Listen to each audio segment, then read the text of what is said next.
Hey, it's Kieran. I've got a couple of important things to cover in this video, so I'll jump right in. But first, if you don't already know me, I'm Kieran Cernick with Beachside Personal Trainers, and I help mums get in the best shape of their lives.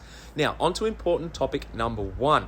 We all know that exercising is an important part of overall health, so I'm super excited to announce my brand new free resource, Jumpstarting Your Cardio Fitness, the 8-week beginner 5K training plan. And you can grab a copy right now by going to the link in the description or sending us a message. It's perfect for beginners or if you're just jumping back into your fitness routine. There's no time like right now to make a commitment to your health and fitness. I see a bunch of people making some big mistakes, so let's talk about avoiding some of those common pitfalls that can happen when you ramp up your walking, jogging, or running routine. All of those activities can be amazing for a lot of reasons. They can ramp up your fitness fast and they help your mindset and mood.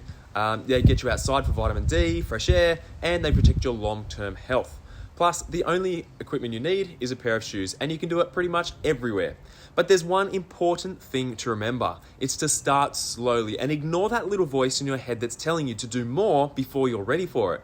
That's because more than half of all runners get injured every year, and one of the top reasons is because they overdo it by ramping up their routine too soon. This is something important to keep in mind when you start working out, either for the first time or after a big layoff. And I'm applying it to walking and running, but it really applies to almost anything. You can get so motivated that you push it too far and end up with aches and pains that leave you on the sidelines, which is the exact opposite of what you want. It can take time for your muscles, tendons, and joints to get used to walking, running, or any weight-bearing activities.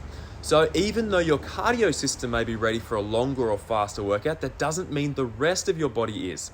Remember, being consistent is one of the best ways you can guarantee getting results. So taking a slow and steady approach is definitely the way to go.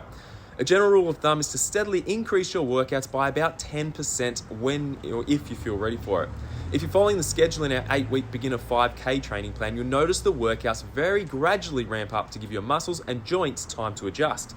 It's all about being consistent. Steady, slow improvements will help you reach your goals so much faster than a punishing routine.